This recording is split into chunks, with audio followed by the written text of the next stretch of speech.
ነባሮቹ ታጋዮች ከተባረሩ በኋላ የቀጠለው እርምጃ ማለትም ስም ማጥፋት፣ ማዋረድ፣ ስራ ተቀጥረው እንዳይተዳደሩ ማድረግ፣ በደህንነት ኦፊሰሮች ክትትል እረፍት መንሳት፣ ከዚያም ማሰርና ማንገላታት አደገኛ መልእክት ያስተላለፈ ነበር። የፌዴራል ፓርላማ ባካሄደው አስቸኳይ ስብሰባ ችግር ሊፈጥሩ ይችላሉ ተብለው የተጠረጠሩትን ሰዎች ወህኒ ቤት ለማጎርና እዛው እንዲማቅቁ ለማድረግ የሚያስችል እንዲሁም የዋስ መብት የሚያግድ ህግ በአንድ ቀን ተደነገገ። የሚያስገርመው ነገር በፍርድ ቤት በዋስ የተለቀቀው አቶ ስዬ አብርሃ አፍታ እንኳን ሳይቆይ ተይዞ ወደ እስር ቤት ተወረወረ። ህገ መንግስቱ ከጸደቀና በምርጫ የቆመ መንግስት ከተመሰረተ በኋላ በኢህአዴግ ውስጥ በፓርቲና በመንግስት ምን አይነት ግንኙነት መኖር ይገባዋል የሚል ሐሳብ እየተብላላ ያለ የኤርትራ ወረራ ተካሄደ። ይህ ወረራ በኢህአዴግ ውስጥ በተለይ በህወሓት መታየት ጀምሮ የነበረውን የሐሳብ ልዩነት አጉልቶ አወጣው። ከኤርትራው ጦርነት በኋላ በ1993 ዓ.ም በህወሓት ውስጥ የተፈጠረው መከፋፈልና ይህ መከፋፈል የተፈታበት መንገድ ሌላ በዲሞክራሲ ስርዓት ግንባታ ጠባሳ የተወ ፖለቲካዊ ክስተት ነበር። የክፍፍሉ አጀንዳዎች ምንና ምን ነበሩ? የትኛው ወገን ትክክለኛ የትኛው ስህተት ነበር የሚለው አሁንም ለታሪክ እንተዋለን። የልዩነቱን ነጥቦች ለጊዜው አቆይተን ልዩነቱን ለመፍታት የተወሰደው እርምጃ ግን የድርጅቱን ህገ ደንብ የጣሰ ድርጅት ፈረሰ በሚል ማስፈራሪያ የውስጥ ፓርቲ ዲሞክራሲያዊ ህይወትና አሰራርን በመጣስ ገደል ውስጥ የከተተ ክስተት ነበር። ጉዳዩ በህወሓት ውስጥ የነበሩ በፖለቲካው ከፍተኛ ሚዛን የነበራቸው ሰዎች ለምን ወጡ አይደለም። አወጣጣቸው የውስጥ ፓርቲ ዲሞክራሲያዊ ስርዓት ያልተከተለ የተወሰነ ኃይል ሌላውን ክፍል ከውስጥ ፓርቲ አሰራር ውጭ የጸጥታ ኃይሎች ተጠቅሞ ያባረረበት አሰራር ነበር። ይህንን ተከትሎ የፌዴራል ፓርላማ ባካሄደው አስቸኳይ ስብሰባ ችግር ሊፈጥሩ ይችላሉ ተብለው የተጠረጠሩትን ሰዎች ወህኒ ቤት ለማጎርና እዛው እንዲማቅቁ ለማድረግ የሚያስችል እንዲሁም የዋስ መብት የሚያግድ ህግ በአንድ ቀን ተደነገገ። የሚያስገርመው ነገር በፍርድ ቤት በዋስ የተለቀቀው አቶ ስዬ አብርሃ አፍታ እንኳን ሳይቆይ ተይዞ ወደ እስር ቤት ተወረወረ። እድሜያቸውን ሙሉ በትግል ያሳለፉ በድርጅቱና በመንግስት ኃላፊነት ቦታ የነበሩ ነባሪ አመራር አባላት ከሆኑት ውስጥ ገሚሱ በወህኒ ሲታጎሩ፣ ገሚሱ ያለ አንዳች መተዳደሪያ ወደ ጎዳና ተወረወሩ።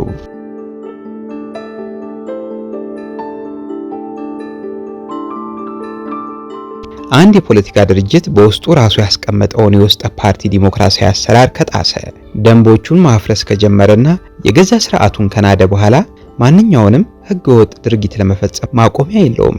ለነዚህ ከላይ የተገለጹ ሰዎች የውስጥ ፓርቲ ዲሞክራሲያዊ በሚፈቅደው መሰረት መብታቸውን ያላስጠበቀና ቢሳሳቱም ይህንን ችሎ በዲሞክራሲያዊ መንገድ የማይፈታ ድርጅት ለተቀረው የህብረተሰብ ክፍል ዲሞክራሲያዊ መብት ያስጠብቃል ተብሎ ሊታሰብ አይችልም።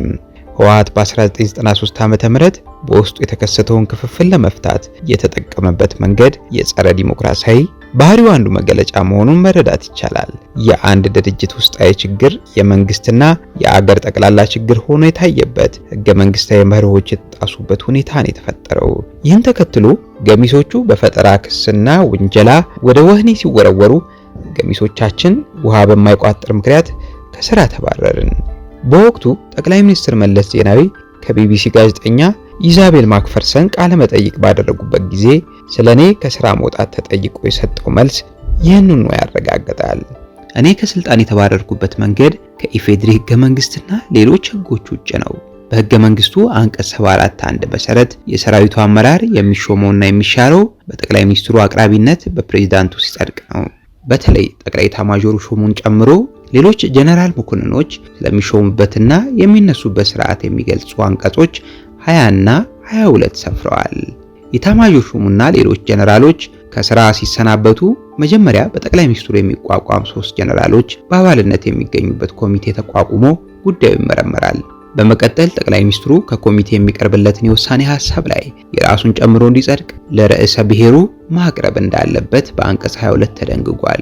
ውሳኔው ተግባራዊ ከመሆኑ በፊት ጀነራል መኮንኑ ሐሳቡንና ክርክሩን እንዲያቀርብም በማድረግ ራሱን የመከላከል መብቱ ሊከበርለት እንደሚገባ በአንቀጽ 22 ሰፍሯል። በዚህ አዋጅ ጀነራል መኮንን ብቻ ሳይሆን ማንም የሰራዊቱ አባል በስነ ምግባር ችግር፣ በአቅምና ችሎታ ማነስ ወይም በጤና እክል ካልሆነ በስተቀር ከስራ እንደማይባረር ተገልጿል። ሆኖም ግን ጠቅላይ ሚኒስትሩ የድርጅትና የመንግስት ስልጣን ደርቦ በመያዝና ሚናቸውን እንዲደበላለቅ በማድረግ በግሉ ውሳኔ ብቻ እንድሰናበት አደረገኝ። የፕሬዝደንቱን ህገ መንግስታዊ ስልጣን በመጣስ ያልተመቹትን ሰዎች ከመንግስትና ከድርጅት ኃላፊነት እንዲነሱ አደረገ። በእኔና በጓዶቼ የተፈጸመው ህገወጥ ተግባር ይህን ይመስላል።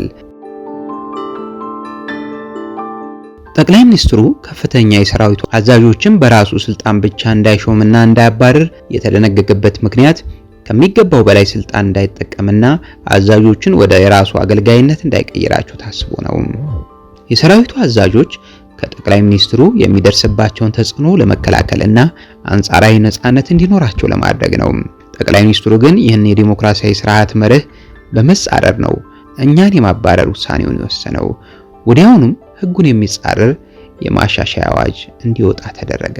ከስራ እንድሰናበት የተደረግኩበት በስራዬ ጉድለት ስለተገኘብኝ ወይም በወቅቱ ሰዎች ይከሰሱበት እንደነበረው የተለመደ ውንጀላ ሙስና ስለፈጸምኩ አልነበረም። የኔ ንጽህና በራሱ በመለስና ራሱ ባቋቋመው አጣሪ ኮሚቴ የተመሰከረና የተረጋገጠ ነው። መለስ ለቢቢሲ ጋዜጠኛ በሰጠው ቃለ መጠይቅ ጻድቃን ከጦርነቱ በፊትና በኋላ የነበረው አስተሳሰብና ባህሪ አልተመቸኝም ያለውም ቢሆን የመንግስትና የድርጅት ሚና መደበላለቅ የለበትም በማለት ስለተሟገትኩት ነው። ከዚህ በተጨማሪ በኢህአዴግ ውስጥ የተፈጠረው ችግር በዲሞክራሲያዊ መንገድ መፈታት አለበት በማለት በተደጋጋሚ አስገንዝቤዋለሁ። እሱ ግን ይህን አቋሜን አልወደደውም። በህወሓት አመራር ውስጥ ልዩነት ገና መታየት ሲጀምር መለስ ዘንድ በመቅረብ የሚያዋጣው መንገድ ልዩነታችንን በዲሞክራሲያዊ አግባብ ፈተን በሐሳብ የሚለየውም ያለምንም ገደብ ሐሳቡን ለህዝብ አቅርቦ በሚያገኘው ድምጽ ስልጣን መያዝ አለበት። በህዝብ ድምጽ የተሸነፈውም ውጤቱን በጸጋ ተቀብሎ ለሌላ ምርጫ ይዘጋጅ። በዚህ መንገድ ለኢትዮጵያ የዲሞክራሲ ስርዓት ፈር በመቅደድ ምሳሌ እንሁን ነበር ያልኩትም። በዚህ ምክንያት ያለምንም ተጨባጭ ማስረጃ ከኃላፊነት እንድነሳ ተደረገ። የሆነ ሰው ከኃላፊነት ሲነሳ ግምገማ እየተካሄደ ራሱን የሚከላከልበት እድል እንደሚሰጠው አውቃለሁ። የድርጅቱ የቆየ ባህልና አሰራርም ይህን ያመለክታል። መለስ በተገኘበት ራሴን የምከላከልበት መድረክ እንዲዘጋጅልኝ በባለቤት የታጋይ ኤልሳ አስፋሃና በታጋይ ነፍስሄር የማነ ኪዳኔ አማካኝነት በተደጋጋሚ ለጠቅላይ ሚኒስትር መለስ ዜናዊ መልእክት አድርሻለሁ። ሆኖም ግን መልስ አላገኘውም። በወቅቱ ሰው ይጠብቃት የነበረው የፖለቲካ ካርድ ሙስና የሚል ውንጀላ ነበረ። የሙስና ካርድ የፖለቲካ ልዩነትን ለማፈን ንጹህና አጥፊን በጅምላ አብሮ የሚወቀጥበት መሳሪያ ነበረ። በዚህ መሰረት እኔ በወቅቱ በሶስት ለሙስና ተጋላጭ የሆኑ የስራ ዘርፎች ተመድቤ ሰራ ነበረ። በመተሐራ ስኳር ኮርፖሬሽን እና በኢትዮጵያ ሺፒንግ ላይንስ በቦርድ ሰብሳቢነት እንዲሁም በጠቅላይ ኤታማዦር ሹምነት ሰርቻለሁ። በመሆኑም የሰራው ጥፋት ካለ መጣራት ነበረበት። በዚህ መሰረት 3 አጣሪ ኮሚቴ ተቋቁሞ ለ9 ወራት ምርመራ አካሄደ። በውጤቱም ምንም ጉድለት እንደሌለብኝና ነፃ መሆኑ የተረጋገጠ።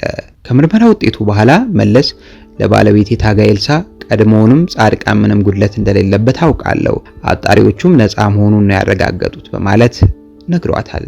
ይህ ሁሉ ሆኖ ግን ለምን ከስራ እንደተነሳው የምሞግትበት መድረክ ሳይሰጠኝ ቀረ። ከጠቅላይ ሚኒስትር መለስ ጋርም ሳንገናኝ ህይወቱ አለፈ። እዚህ ሊሰመርበት የሚገባው ነጥብ እኔም ሆንኩ ሌሎች ነባር ታጋዮች ከድርጅትም ሆነ ከመንግስት ከኃላፊነት የተነሳንበት መንገድ ይህ ህገ መንግስታዊ መሆኑን ነው።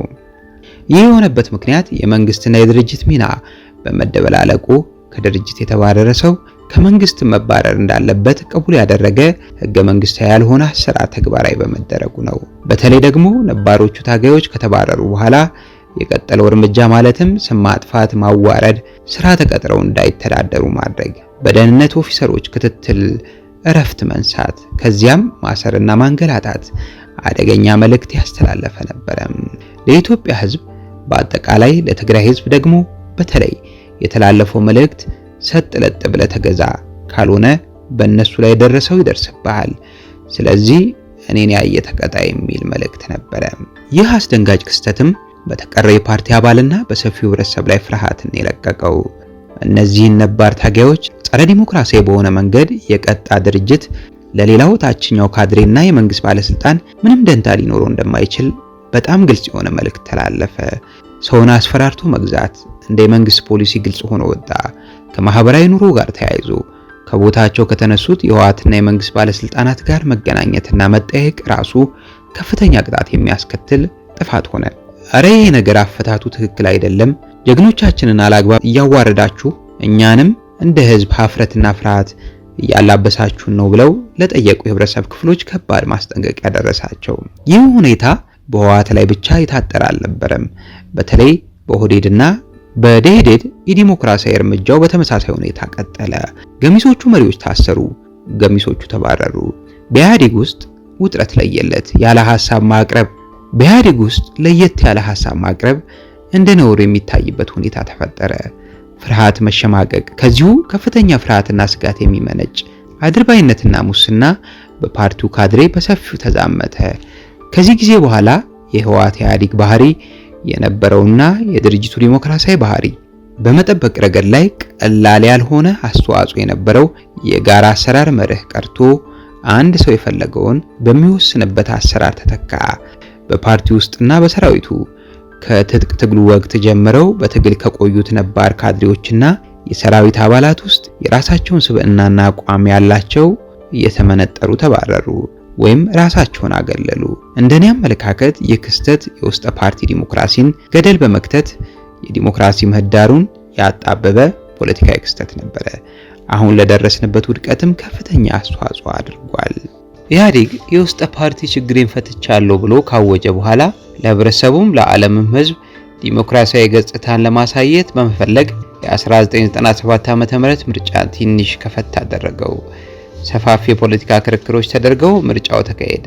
በዚህ ምርጫ ተቃዋሚዎች ከዚህ ቀደም ታይቶ የማይታወቅ የድጋፍ መጠን አገኙ። በተለይ በርዕሰ ከተማዋ አዲስ አበባ ሙሉ በሙሉ አሸነፉ። ኢህአዴግ ያልጠበቀውና ያልተዘጋጀበት የፖለቲካ ክስተት ነበረ። እጅግም ተደናገጠ። ተቃዋሚዎች የሀገሪቱን ፖለቲካዊ ስልጣን በአጠቃላይ ለመቆጣጠር ፍላጎት በማሳየት በጠቅላላው ምርጫ አሸንፈናል አሉ። ትክክለኛ ቁጥሮቹን እኔ አላውቃቸውም፣ ግን ኢህአዴግ ባመነበትና በገለልተኛ ታዛቢዎች የተረጋገጠው ደረጃ እንኳን ተቀብለው በሰላማዊ መንገድ ቢሳተፉ ምናልባት አሁን የኢትዮጵያ ፖለቲካ ሁኔታ የተለየ ይሆን ነበር ብዬ አምናለሁ። የኢትዮጵያና የአፍሪካ መዲና አዲስ አበባ ሙሉ በሙሉ ማስተዳደር በፖለቲካዊ ስርዓቱ የሚፈጥረው ተጽዕኖ ቀላል አልነበረም። ከዛ በተጨማሪም በፓርላማ ውስጥ ከሲሶ ድምጽ በላይ አግኝቷል ተብሎ ታምኖበት ነበረ። እነዚህ ሁለቱ ተደምረው በኢህአዴግ የሚመራው የስራ አስፈጻሚ የፈለገውን ማድረግ የማይችልበት ሁኔታ ይፈጠር ነበረ። ቀደም ብሎ እንደተገለጸው በራሳቸው መንገድ የመጡ የህብረተሰቡ ድጋፍ ያላቸው ፖለቲካ ኃይሎች ስለነበሩ በህግ አውጪው አካል በሚደረጉ ውይይቶች የተለያዩ ሀሳቦችና አማራጮችን መፍጠር ይችሉ ነበረ። ህብረተሰቡ ይህን እንዲያውቅና ለቀጣይ ምርጫ ደግሞ ጠቃሚ ልምድ እንዲቀስምና በእውቀት ላይ የተመሰረተ ምርጫ እንዲያደርግ ይረዳው ነበረ።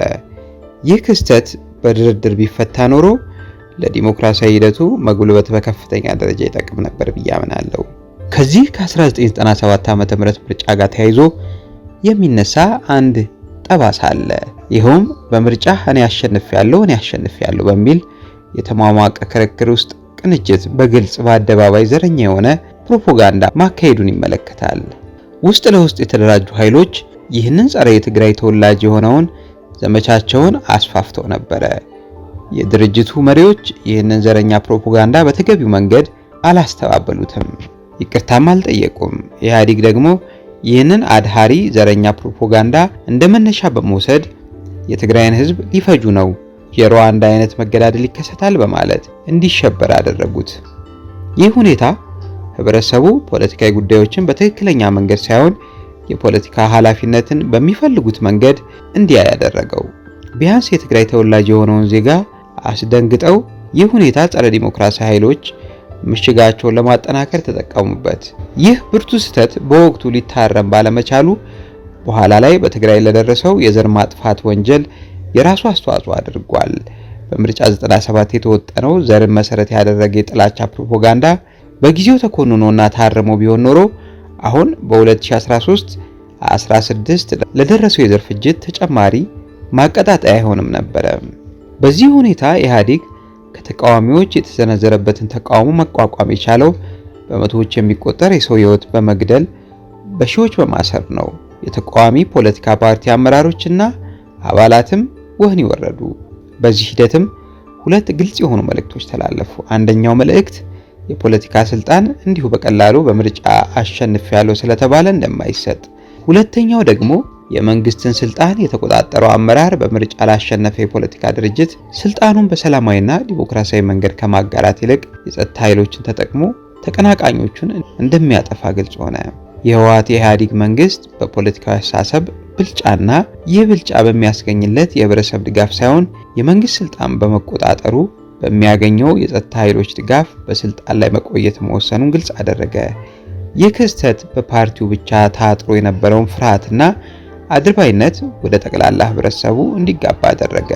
መንግስትም በተለይ ጸጥታ ኃይሎችን ፈርቶና ተሸማቆ እነሱ መስማት የሚፈልጉትን በመናገርና እነሱ ማስደሰት አዋጭ የፖለቲካ ባህሪ ሆነ።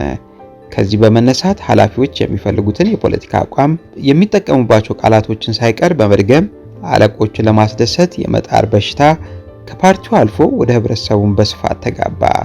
ጸባይን አሳምሮ በአድርባይነት መኖር ዋነኛ የፖለቲካ ጥበብ ሆነ። በመሆኑም ከላይ የተገለጹት ሁኔታዎች እርስ በርሳቸው እየተደጋገፉ በኢህአዴግ የሚመራው መንግስት ራሱ የፖለቲካ ድርጅት በመሪነት ያጸደቀውን ህገ መንግስት ሙሉ በሙሉ ተግባራዊ ለማድረግ ወደማይፈልግበት ደረጃ ደረሰ። ድርጅቱ ህገ መንግስቱን የሚገድቡ የተለያዩ ህጎችን በማውጣትና በጸጥታ ኃይሉ ጉልበት በመጠቀም ስልጣን ላይ ለመቆየት መረጠ። በእኔ እምነት ጨቋኞች ህዝቡን ጨቁነው እንገዛለን የሚል ግልጽ የፖለቲካ ውሳኔ ወስነው የጭቆና ስርዓት አይዘረጉም። ነገር ግን ቀስ በቀስ ህዝባዊ ባህሪው እየተሸረሸረ ቃል የተገቡ መርሃ ግብሮች እየተካዱ የግል ጥቅምና ክብር ገዥ ባህሪ የሆነ በሂደት ጭቆናና አፈና የስልጣን ማስቀጠያ መሳሪያ ሆኖ ይቀጥላል። በኢህአዴግ ውስጥ የቀጠለው ሁኔታ በንግግር እኛ እናውቅልሃለን፣ ለህዝብ ጥቅም ቆመናል እየተባለ በተጨባጭ ሂደቱ ግን ህዝብን እያስፈራሩና እየጨቆኑ መግዛት ሆኖ ቀጠለ።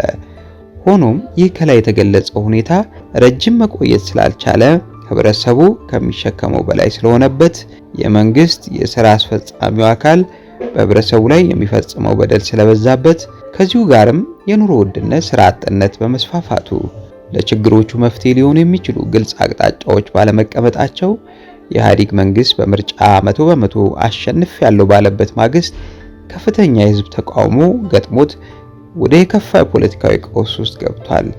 በዚህ አስገዳጅ ሁኔታ አጣብቂኝ ውስጥ የገባው ኢህአዴግ ቢያንስ ችግሮቹን የሚገልጽበትን መልክ በመቀጠል በግልጽ ችግር አለብኝ ብሎ እንዲያምን ተገዷል። ስለሆነም ከላይ ከተጠቀሱት ፖለቲካዊ ሁኔታዎች በመነሳት በ2008 ዓ.ም እና ከዚያ ቀጥሎ በሀገራችን ኢትዮጵያ ውስጥ ሊከሰት የሚችሉ 3 ሊያጋጥሙ የሚችሉ ክስተቶችን አስቀምጬ ነበረ።